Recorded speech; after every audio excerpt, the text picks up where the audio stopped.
Hello. So I am back in Vermont, and we're actually heading into a massive snowstorm. But after being last Shabbos in Vienna, it's wonderful to be back, and it was also wonderful being there.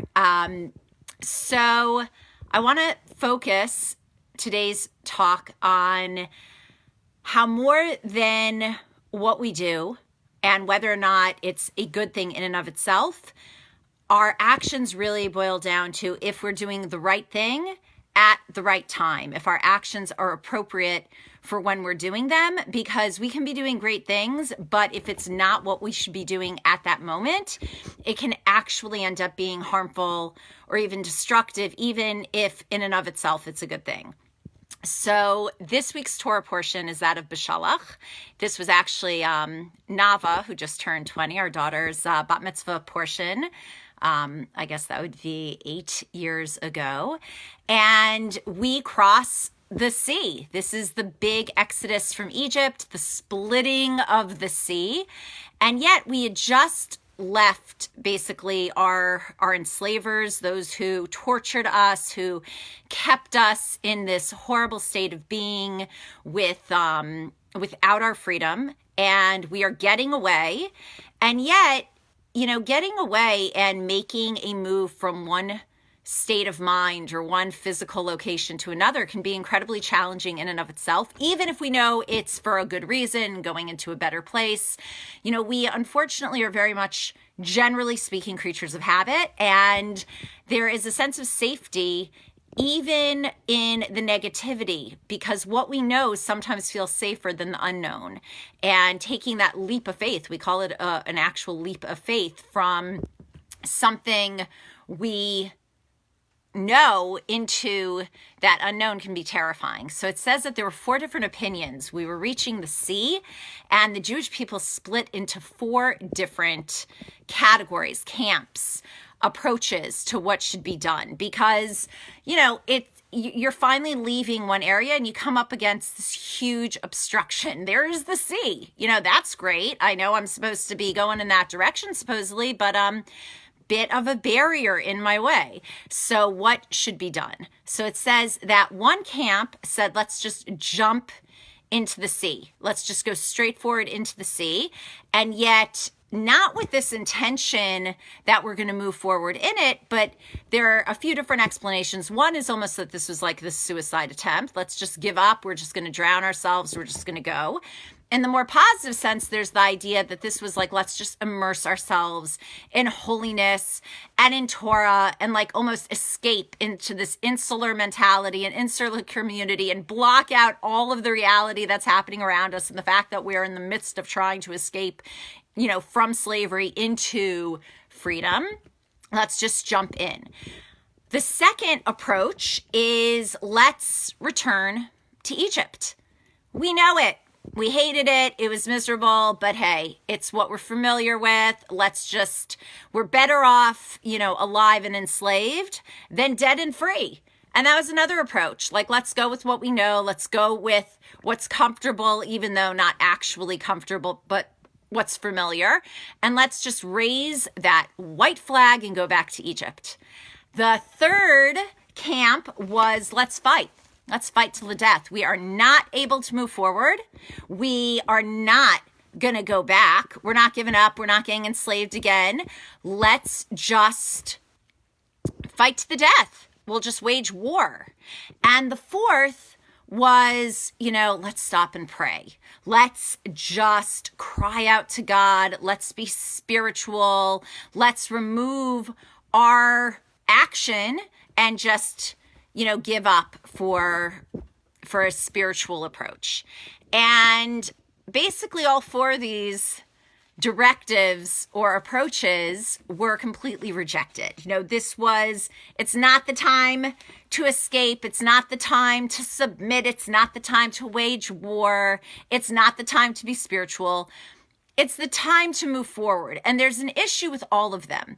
When it comes to this idea of suicide, of giving up, obviously, of just letting go, of not having the faith that there's any possibility, that's awful on so many levels. And that, both if we're going to interpret it as this idea of going into the sea on a suicidal level or even on this, like, let's just escape from the world at large. That's not how we're supposed to do it. There is a benefit to escaping into holiness, but not in this context, not at this point.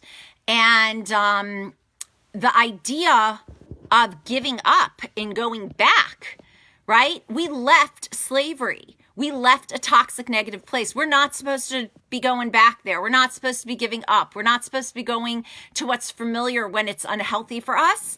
We need to have faith in moving forward. And by the way, the prophetess Miriam, not only was she leaving and moving forward, she left with tambourines. She was ready to celebrate. She was so focused, not on the journey, but on the goal. She knew where she was headed.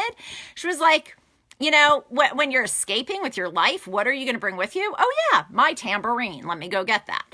But yet that's exactly what she brought, because she's like, I'm going to be dancing and celebrating and gathering these women together. I know where I'm going. I know what my goal is. I know where I'm headed. I know I'm going to get there regardless of the challenges along the way. And I am preparing for that absolute eventuality of when I am celebrating my freedom. The idea of waging war sounds more productive than maybe giving up, certainly than giving in. But the problem is we're still faced in the wrong direction. To wage war with the Egyptians means our back is turned on our goal. We are facing where we shouldn't be. We need to be facing forward. The Egyptians are no longer our issue. They're no longer our problem. They should not be our focus. They should most definitely not be our direction. And we need to know where we're going and be facing that direction. And the idea of prayer, again, of course, prayer is great. We should always be praying, but there is a time and a place. And God's saying, not now, you prayed. I'm answering your prayers. I'm telling you where you need to go. Go forward. Have the faith that you've put in the hard work. You know the goal. You know the direction. And if there's something in the way that's stopping you from getting there, believe in yourself that there is going to be an avenue, a path that you're not seeing. And that's why it says, even with the person who was first to enter the sea, Nachshon ben Aminadav. And that's why even today in colloquial language in Israel, you'll hear like, be a Nachshon, like be an innovator, be the one who takes that first step.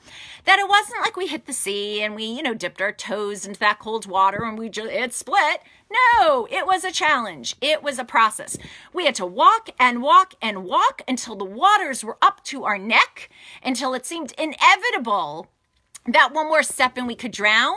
But to believe if this is where I need to head, I am fully immersed. I am all in. I am going forward because that is where I know I need to be. And then the waters split right when they were up to our necks.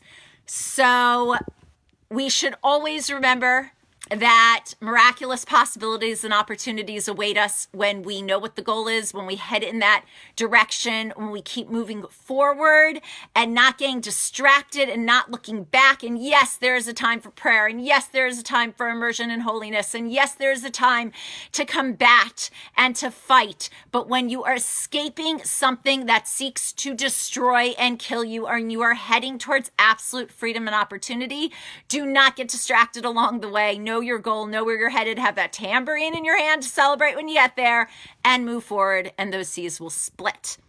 So I want to just dedicate this idea and this learning to Memu Strasberg, my friend's son, a 14-year-old in Israel, Menachem Mendel ben Rivka, who unfortunately late last night, or I guess it's not late last night, in Israel, he was in the caver of Shmuel Hanavi. He was in Jerusalem, and a huge rock, I guess, came detached from the wall, trapping him underneath, crushing his leg. He had a 6-hour emergency surgery, and he's in serious condition. He needs our prayers. He needs our thoughts. So Menachem Mendel ben Rivka is going to be going there after Shabbos. He should just be blessed with a miraculous and complete and immediate recovery. And we should only hear good news, and all of the seas that we're facing that are separating us temporarily from where we need to get should just split for us as we walk in and have complete and total faith and determination that they will. So have a great Shabbos and stay warm.